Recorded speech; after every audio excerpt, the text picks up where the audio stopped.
చేసుకుందాం 29th రోజు.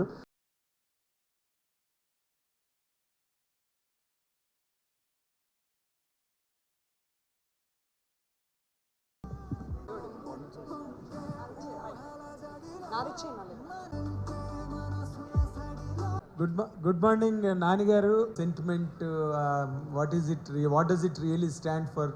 And ఇప్పుడు మీరు ఈ షో మొదలవగానే తెలుస్తుందండి. అండ్ ఆబ్వియస్లీ దానికి ఆ క్లాత్కి సాటర్డేకి చాలా గట్టి సంబంధం ఉంది. అండ్ మీరు చాలా పోస్టర్స్లో కూడా చూసుంటారు నన్ను ఆల్రెడీ.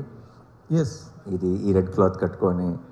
బట్ నాకు తెలిసి ఆ రోజు ఆ షో అంతా ఈ క్లాత్తో నిండిపోతే ఐ థింక్ ఇమోషన్ కూడా పీక్స్లోకి వెళ్ళిపోతుంది అనుకుంటున్నాను. రెడ్ కలర్ అన్నా రెడ్, దానికి ఒక రీజనింగ్, దానికి ఒక ఇమోషన్ ఉంది. అదేంటన్నది ఆ రోజు మీరు సినిమాలో చూస్తారు. అంటే ఇక్కడ ఇమోషన్ వరకు అది తట్టి కూడా ఉండదండి. నేను లీక్ చేయలేను.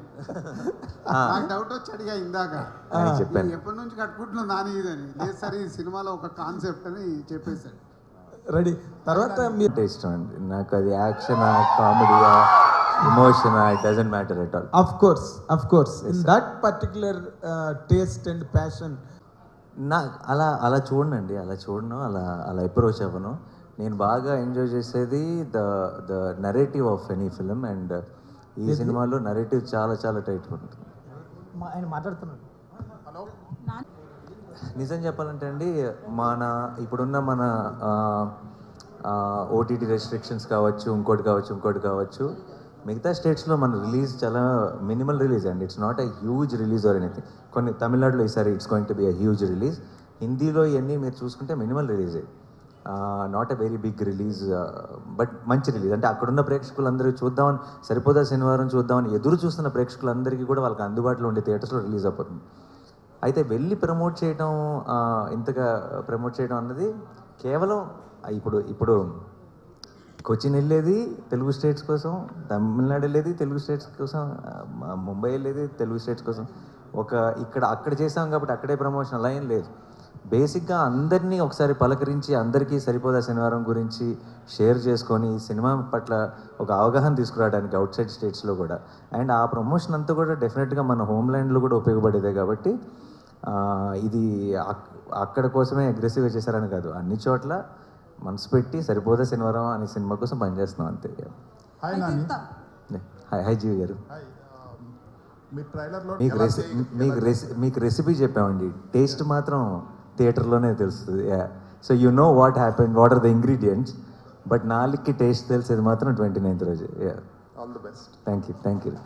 అసలు వచ్చింది ఒక ఆర్టిస్ట్గా ఇప్పటి వరకు ఎక్స్ప్లోర్ ఇచ్చిందండి. అంటే ఒక సన్నివేశం కాదు, ఓవరాల్గా సినిమాకి ఏంటంటే నాకు కొంచెం వెయిట్ లిఫ్టింగ్ అలవాటు నాకు సినిమాలతో. నాకు ఈసారి I think I just stood there, I just let things happen. So ఈసారి బరువు నా భుజాల మీద మాత్రమే కాదు, అందరి మీద ఈక్వల్గా ఉంది. అండ్ ఐ థింక్ ఒక ఎక్స్పీరియన్స్, అంటే సూర్య అన్న క్యారెక్టర్ని ఇంత ఎనర్జీ ఉన్న సినిమాలో అటు ఎస్జే సూర్య గారు, ఇటు జేక్స్ బిజాయ్, వీళ్ళందరూ ఎనర్జీతో సినిమాని నింపేస్తుంటే అక్కడ ఒక సైలెంట్గా ఉండి ఒక కంపోజర్తో ఆ ఫ్రేమ్లో ఉండటం కూడా ఒక కొత్త ఎక్స్పీరియన్సే. So it was a different experience for me. అంటే ప్రీవియస్ ఫిల్మ్స్తో పోలిస్తే ఇది ఎంత డిఫరెంట్గా ఉండబోతుంది? నేను ఫస్ట్ టైం ఒక పోలీస్ కానిస్టేబుల్ లా చేస్తున్నాను.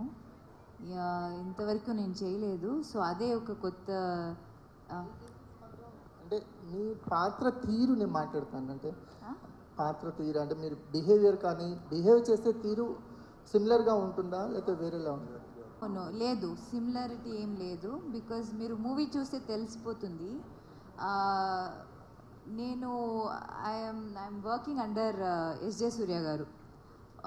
సో నేను తన సిఐ, నేను constable.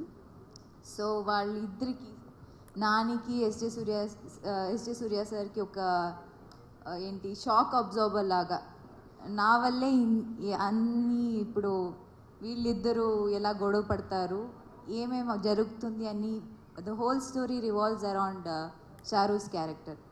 So it's a very big and an important role that I've done till now. So చాలా డిఫరెన్స్ ఉంటుంది. నాని గారు, మీరు అన్నట్టు యాక్చువల్లీ ఈ రెండు సపరేట్గా ఉంటున్నాయి అన్నారు కదా, ఈ రెండు సపరేట్గా ఉండకూడదు కదా టెక్నికల్లీ, లెక్క ప్రకారం ఎందుకు ఉండాలి అసలు అవి ఉండకూడదు. అండ్ నేను ఇలా నన్ను ఈ క్వశ్చన్ అడిగినప్పుడల్లా నిజంగా నేను చాలా సోచ్ చెప్పుంటాను ఇంటర్వ్యూల్లో, బట్ నిజం చెప్పాలంటే నాకే తెలియదండి. And I'm just trying to be a good audience also. అంటే అంత నాకు తెలిసి ఎక్కువ ఆలోచించి అది ఒక సినిమా అయినా రిలేషన్షిప్ అయినా I feel over thinking kills it. So నేను ఎక్కువ ఆలోచించకుండా జస్ట్ ఒక ప్రేక్షకుడిలాగా ఆలోచించి డెసిషన్ తీసుకోగలుగుతున్నాను ప్రస్తుతానికి. I hope I will not get diluted, the audience in me will not get corrupted at any point అని ఐఎమ్ జస్ట్ ట్రైంగ్ అంతే. జనరల్గా ప్రతి సినిమాలో కూడా ఏంటంటే హీరో హీరోయిన్ మధ్య ఉండే కెమిస్ట్రీ డెసిషన్ అంటారు. టు క్యాస్ట్ హిమ్మా, దాన్ని క్యాస్ట్ చేయడానికి నో అది మొత్తం ఇట్స్ టీమ్ డెసిషన్ అండి. ఎస్జే సూర్య గారు అయితే పర్ఫెక్ట్ చాయిస్ అని మేము ఫిక్స్ అయ్యాం. అండ్ మేము ప్రతిరోజు లొకేషన్లో ఏ సీన్ షూట్ చేసినా సరే మేము తీసుకున్న డెసిషన్ ఎంత కరెక్టో ఆయన ప్రతిరోజు గుర్తు చేస్తూనే ఉన్నాడు. After every single take we felt that అమ్మయ్యా ఈయన కాకుండా మనం వేరే ఆప్షన్కి వెళ్ళలేదని మాకు ప్రతిరోజు గుర్తు చేశాడు. సార్ నాన్నగారు చెప్పండి సార్, ఏం చేద్దామంటారు మీరు? అది కూడా సింక్ అయితే బాగుండేది అనిపిస్తుంది. కాదు ఏం చేద్దాం, శనివారం వేసి శనివారం తీసేద్దాం. సో తప్పదు కదండి, సినిమా కదండి. స్టోరీ శనివారం మీద ఉన్నంత మాత్రాన. అయితే మీకు రిలీజ్ సినిమాకి మీరు రన్నింగ్లో ఉన్నప్పుడే ఈటీవీలో ప్రోగ్రామ్ వచ్చింది, సరిపోదా ఉంది ప్రోగ్రామ్. మీకు రేపు వాళ్ళు పిలుస్తారేమో బహుశా. మీరు ఇది క్రియేట్ చేస్తున్నారు, మేము చూసాం ఈటీవీ. సరిపోదా శనివారం అని లేదండి, జబర్దస్త్ బ్యాచ్ సరిపోదా శనివారం మార్చారు. ఇప్పుడు మార్చారా? చాలా రోజులు అయింది మీ స్టార్టింగ్లో ఉన్నప్పుడే. ఓ అవునా? లాస్ట్ మంత్ అది మా వల్ల మార్చారండి, వాళ్ళు ముందు కాదు మేము ముందు. సో మనం అదే కరెక్ట్. అలాగే ఇందాక సినిమాలో డైలాగ్ ఉంది, పోతారు అందరూ పోతారని. దిల్రాజ్ గారు కరెక్ట్గా చెప్పారు లేదు నాకు తెలియదు, నేను చెప్తున్నా లేదు. ఆయనకి సింగిల్ థియేటర్లు జనాలు రావట్లేదు అసలు యాక్చువల్గా సినిమాలకి. ఇప్పుడు ఓటీటీ వరకు ఉండకుండా అందరు పోతారు థియేటర్లకి అంటే పోతారు ఓటీటీ అని కాన్సెప్ట్లో దిల్రాజ్ గారికి అనిపించిందేమో, నాకైతే అలా అనిపిస్తుంది. పోతారు ఓటీటీ దాకా ఆగరు, అందరు థియేటర్ పోతారు. అదే నానిగారు ఈ సినిమా సార్ నిజం చెప్పాలంటే ఏమో ఐ డోంట్ నో, బట్ నాకు తెలుసు ఈ మధ్య అది ఆన్లైన్లో కానివ్వండి ఇంకోటి కానీ ఎక్కువ సినిమా లాంగ్వేజ్ ఇది ప్రతి జనరేషనల్గా మారుతూ ఉంటుందండి. బట్ చాలామంది ఈ మధ్య ఎక్కువగా మాట్లాడుతుంది ఏంటంటే ఏమంటారు అంటే తెలుసు అంటే ఏం జరుగుతుంది, లేదంటే ఇది ఏం ఎక్స్పెక్ట్ చేయొచ్చు, సర్ప్రైజ్లు ఉంటాయా, షాక్లు ఉంటాయా, దాని మీద వెళ్తున్నారు. అంటే అనుకున్న ఇప్పుడు ఏ సినిమా అయినా సరే గుడ్ గెలుస్తుంది, చివరికి ఈవిల్ ఓడిపోతుంది. అంత మాత్రం సినిమాని ప్రెడిక్టబుల్ అనలేం కదా. అదే that's cinema is all about experience. అంటే మీకు తెలిసిపోయిందా తెలియలేదా కాదు మోస్ట్ ఇంపార్టెంట్. మీరు ఎక్స్పీరియన్స్ మీరు చూస్తున్నంతసేపు మీకు ఒక గూస్ బంప్స్ వచ్చినాయా, మీకు బాధ వచ్చిందా, మీకు ఒక హై వచ్చిందా, మీరు వాళ్ళతో పాటు నవ్వుకున్నారా, మీరు ఈ 2.5 గంటలో 3 గంటలో మీరు ఎంగేజ్డ్గా ఉన్నారా, ఎంగ్రాస్డ్గా ఉన్నారా, ఇది కదా సినిమా అంటే ఇలా ఈ 4 ఫార్ములాల్లో టిక్ అయిందా, నాకు ఏమైనా అన్ఎక్స్పెక్టెడ్ ట్విస్ట్ వచ్చిందా, నాకు ప్రీ క్లైమాక్స్లో ఇది వచ్చిందా, అలా కాదు కదా. Overall experience is the film. So I genuinely I'm not scared of telling the story before hand అండి. అండ్ మీరు అన్నట్టు ఒక థ్రిల్లర్లు కానీ సస్పెన్స్ ఫిల్మ్స్లో మొత్తం చెప్పలేము, ఎందుకంటే అవి బ్యాంక్ అవుతాయి కాబట్టి. మిగతా సినిమాలకి హ్యాపీగా కథ చెప్పేచ్చండి. If the film is about an experience then you can, మీరు అస్సలు ఆలోచించకుండా డౌట్ లేకుండా చెప్పేయచ్చు. హలో అండి, hi. And first of all film is not about anger issue అండి, that's just small point. But film is more about what is the real anger, నిజమైన కోపం అంటే ఏంటి అన్న దాని మీద సినిమా బేస్ అయి ఉంది. రియల్ లైఫ్లో నేను యాంగర్ ఇప్పుడు అసలు యాంగర్ పెద్దగా రాదండి, కంట్రోల్ చేసుకోలేని పరిస్థితి అప్పుడెప్పుడు ఒకసారి కాలేజ్లో వచ్చింది. దానికి రిగ్రెట్ అయ్యాను. రిగ్రెట్ అవడమే కాదు, దాని తాలూకు రిపర్కషన్స్ కూడా ఫేస్ చేశాను. అదే చెప్తున్నాను, చాలా రిపర్కషన్స్ ఫేస్ చేయాల్సి వచ్చింది. దాని డీటెయిల్స్లోకి వెళ్ళాను అనుకోండి, ఇప్పుడు మీరు నన్ను చూస్తున్న ఇమేజ్ మీ మైండ్లో మారిపోతుంది. So I will not go into the details. నేను వెంకట్ ఎన్టీవీ సార్. ఆయన సరిపోతే శనివారం అంటున్నారు, మీరు 2 చూసి ఇదే మాటనండి, అప్పుడు మనం ఈ డిస్కషన్ ముందుకు తీసుకెళ్ళచ్చు. అంటే అల్లు అర్జున్ క్యారెక్టర్ మొత్తం కూడా సీరియస్, యాంగ్రీ మ్యాన్. మీరు చూసారు ఆల్రెడీ, మన అందరూ చూసిన సినిమానే. సో మీరు సేమ్ అనుకుంటున్నారు కదా, మీరు సినిమా చూసి సేమ్ అని కన్ఫర్మ్ చేయండి అంతే, మీకు క్లియర్గా. ఇంకంతే, మనకి ఇంకో 2-3 నెలలు వెయిట్ చేయక్కర్లేదు, జస్ట్ 7 రోజులు 8 రోజులే. మీరు చూసి ఇది 2 సేమే అని హెడ్డింగ్ పెట్టండి, ఓపెన్ అయిపోద్ది. నాని గారు మీకే సార్ అవకాశం ఉందా సార్? ఉంది డెఫినెట్లీ ఉంది ఉందా? Okay nice sir. Dil Raju గారు మీకు ఒక అయితే డిసెంబర్లో రిలీజ్ అంటున్నారు. ఈలోపు మేము కొన్ని ప్రాజెక్టులు కూడా చేస్తున్నారని తెలిసింది. నాని గారితో కూడా ఒక ప్రాజెక్ట్ అనుకున్నారు, అది బలగం వేణుతో అనేసి. అది ఉందా లేకపోతే ఏమైంది sir?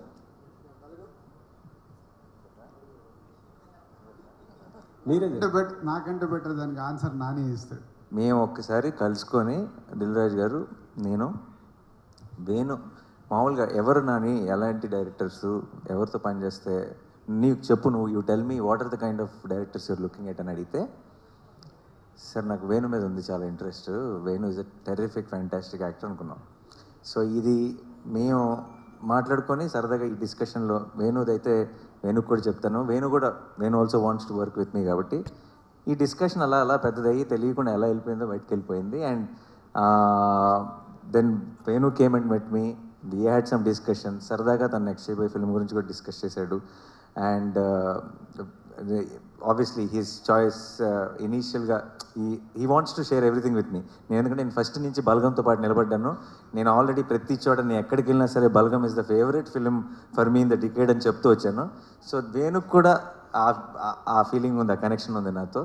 So Venu next cinema చేస్తాడా నాతో, ఏంటంటే దాని తర్వాత సినిమా చేస్తాడా, ఎప్పుడు చేస్తాడో నాకు తెలియదు. కానీ వేణు ఇంకా రాజు గారు నేను కాంబినేషన్లో సినిమా ఉండబోతుంది డెఫినెట్లీ. నేను ప్రతి సంవత్సరం 2 సినిమాలు చేస్తానంటే ఈ సంవత్సరం కూడా చేశాను. రిలీజ్ ఒకటే అవుతుంది అంతే. ఎందుకంటే డిసెంబర్లో హాయ్ నాన్న రిలీజ్ అవటం వల్ల మధ్యలో వచ్చి ఇది పడింది. అండ్ ఇయర్ ఎండ్ దాటిన తర్వాత వచ్చే ఇయర్లో మళ్ళీ బిగినింగ్లో ఇంకో సినిమా రిలీజ్ ఉంటుంది. సో చేయటం 2 సినిమాలే, బట్ అప్పుడప్పుడు ఆ టైమింగ్ వల్ల కుదరకపోవచ్చు, ఒక సినిమానే రిలీజ్ అవ్వచ్చు. అంటే థియేటర్స్కి రావట్లేదు ఆడియన్స్ అని రాజు గారు అడుగుతున్నారు. తీసుకొస్తాం 29 తీసుకొస్తాం, గ్యారంటీ తీసుకొస్తాం. ఫ్యామిలీ హీరో సంవత్సరం 2 కాదు 3 సినిమాలు చేస్తేనే ఎక్కువ మంది థియేటర్కి వచ్చే అవకాశం ఉంటుంది ఓటీటీ దగ్గర. మీరు కూడా ఒక్కొక్కటి రిలీజ్ చేస్తూ ఉంటే ఇబ్బంది ఎక్కువ అవుతుంది. నా సైడ్ నుంచి 2 ప్రామిస్ అండి ప్రతి ఇయర్. రాంబాబు గారు మారుతాయమ్మా మారుతాయి, ఆ రోజులు కూడా వస్తున్నాయి మారుతాయి. ప్రొడ్యూసర్స్ అందరు రియలైజ్ అయ్యారు, మా అందరికీ ఏం తప్పు చేసాము, ఎక్కడ దెబ్బ పడుతుంది, ఆలోచనలు స్టార్ట్ అయ్యాయి. షార్ట్లీ మళ్ళీ జనాలు థియేటర్లోనే సినిమాలు చూస్తారు. Thank you. ఉన్నప్పుడల్లా ఒక చిన్న చూపు చూపిస్తున్నారు. లేటెస్ట్గా ప్రభాస్ గారి మీద ఒక ఎవరో ఏదో మాట్లాడుతూనే ఉంటారమ్మా. ఇప్పుడు ఎలా ఉంటుంది, నువ్వే చెప్తున్నావు సౌత్ టాప్లో ఉందని. ఉందిగా, ప్రపంచం అంతా తెలుసు. అది ఎవరో ఒకరన్నా దాన్ని మనం ఎందుకు ఆలోచించాలి? నో, ఇన్ఫ్యాక్ట్ నాకు తెలిసి మీరు చెప్తున్న వ్యక్తికి లైఫ్లో బిగ్గెస్ట్ పబ్లిసిటీ ఐ థింక్ నాకు ఇప్పుడే జరిగింది అనుకుంటా. దానికి మీరు unnecessary your glorifying and unimportant matter. కాబట్టి దానికి నేనే నిదర్శనం. నా మీద రాళ్ళు పడుతుంటాయి. ఎందుకు పడతాయి? పనులు ఉన్నాయంట నా దగ్గర, పడతాయి. సో ఇది కూడా అంతే. ప్రభాస్ని అంటేనే కదా వాళ్ళు హైలైట్ అయ్యేది. సార్ నాని గారు సార్ ఎక్కడ సార్? నాకు ఒక నమ్మకం ఉందండి. ఐ థింక్ మనకి సరైన ఫిల్ము, లేదంటే మనం ఆ ట్రై చేసేంత వరకు అసలు మన స్ట్రెంత్ ఏంటో మనకి ఎప్పటికీ తెలియదు. నేను కనుక నన్ను మీరు పిల్ల జమీందారులో భలే భలే మగాడేలో నాని బాగా నవ్వించాడు అని మీరు అనటం వల్ల నేను జెర్సీ ట్రై చేయకపోయి ఉంటే, జెర్సీలో నాని బాగా ఏడిపించాడు అని మీరు అనటం వల్ల నేను మంచి ఇమోషనల్ ఫిల్మ్స్ నాని బాగా చేస్తున్నాడు, నేను దసరా ట్రై చేయకపోయి ఉంటే. So I feel our best comes out when we try out things. మన నమ్మకం ఓకే, అందరికీ ఇంకా మన మీద ఒక నమ్మకం ఉంది, డెఫినెట్గా ఇది పుల్ చేస్తారు. అది కంఫర్ట్ జోన్. అది దాని నుంచి బయటికి వెళ్ళకపోతే మన కొత్త స్ట్రెంత్ ఏంటన్నది మనం ఎప్పటికీ తెలుసుకోలేము. అండ్ నాకు ఇంత మంచి స్క్రీన్ ప్లే రైటర్. ఇప్పుడు ప్రాబ్లం ఏమవుతుంది, చాలాసార్లు యాక్షన్ ఫిల్మ్స్ సింగిల్ దాంతో వెళ్ళిపోతాయి. ఏంటంటే ఒక మంచోడు ఉన్నాడు, ఒక చెడ్డోడు ఉన్నాడు. చెడ్డోడు ఏదో ప్రాబ్లం క్రియేట్ చేశాడు, మంచోడు సాల్వ్ చేశాడు, సింగిల్గా వెళ్తుంది. ఐడియా ఇదే, లైన్ ఇదే, కానీ నెరేటివ్ కూడా అలాగే ఉంటుంది. నరేషన్లో లేయర్స్ ఉండవు. నేను వివేక్ దగ్గర ఫస్ట్ నుంచి నేను చూసిన ఒక గ్రేటెస్ట్ క్వాలిటీ ఏంటంటే నరేషన్లో బోల్డ్ అండ్ లేయర్స్ ఉంటాయి. చాలా అన్ని ఆర్క్లు కంప్లీట్గా క్లోజ్ అవుతాయి. చాలా అందమైన రైటింగ్ ఉంటుంది. బ్రోచ్ ఎవరెవరైనా అంటే సుందరానికి నాకు అనిపించింది ఒక యాక్షన్ ఫిల్మ్కి ఈ లేయర్లు కలిస్తే ఎంత అందంగా ఉంటుంది. Because that's an experience we never experienced on big screen. So ఆ నమ్మకంతో నేను ఇది బాగుంటుంది అనిపించింది తన ఐడియా చెప్పినప్పుడు. అండ్ దెన్ ఈరోజు ఐ థింక్ 29th మీ అందరికీ కూడా అదే అనిపించబోతుందని నమ్మకం ఉంది నాకు. సార్ నేను ఒక ఇంటర్వ్యూలో కీర్తి సురేష్ ప్రాంక్ కాల్ చేసింది, ప్లాన్ చేసిందా లేకపోతే తను అట్లా ఇంటర్వ్యూలో? ప్రాంక్ కాల్ ప్లాన్ చేస్తే ప్రాంక్ కాల్ ఎందుకు అవుతుంది? అవదుగా. నాని గారు అంటే కనుక జస్ట్ ఒక లవ్ ఇంట్రెస్ట్ కిందే ఉండిపోద్ది మీ క్యారెక్టర్? లేదు, యాక్షన్ లేదు. బట్ ఇది ఒక ఇంపార్టెంట్ క్యారెక్టర్, ఎందుకంటే ఇద్దరు ఒక స్ట్రాంగ్ ఫోర్స్, అది కలవడం నా వల్ల నా చుట్టే అన్నీ ఈ మూవీలో జరుగుతాయి. So it's a very important role. మీరు మూవీ చూస్తే మీకు తెలుస్తుంది. ఆ యుద్ధానికి కారణం ఏంది, ఒక రకంగా యుద్ధానికి షీ బికేమ్ ద బ్రిడ్జ్ అనమాట మొత్తానికి. నానయ్య గారు దీన్ని అండ్ భరత్ అనే నేను మధ్యలో కూడా నిన్ను కోరి సినిమా చేశామండి. నానిగారు లేదు ఏమి అంటే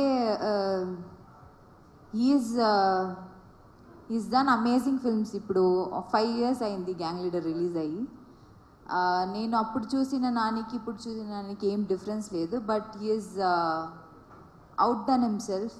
ఈజ్ డన్ అమేజింగ్ మూవీస్ ఈ 5 yearsలో, అండ్ ఇంకా పైన పైన పైన వెళ్తూనే ఉన్నారు. సో యా, క్యారెక్టర్లో ఏం డిఫరెన్స్ లేదు, అదే same Nani. In between these two movies you have much of a difference. అందరూ సినిమానే చేస్తున్నారు. we're all working towards making better films ante. There's no much difference. you dubbed your voice here also. అవును, I dubbed in Tamil and Telugu ఈ మూవీకి నేనే చేశాను. Yeah Nani గారు here.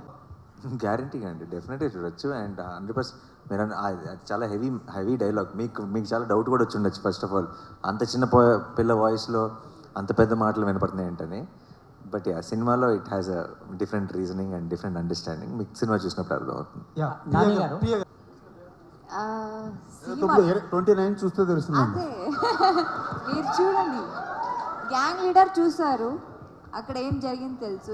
దీనికోసం ఒక 8 days వెయిట్ చేయండి, మీకే తెలుసు. నాని గారు ఫ్యాన్స్ సార్.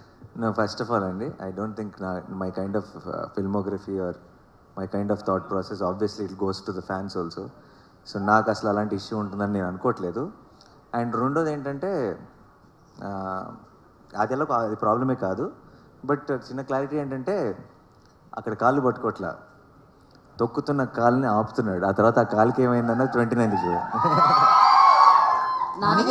అండ్ ఈ సినిమా మ్యూజిక్ ఫ్యాంటాస్టిక్ ఉంది. జేక్స్ విజయ్ చాయిస్ నేను గోర్లో ఉన్నాను ఈరోజు.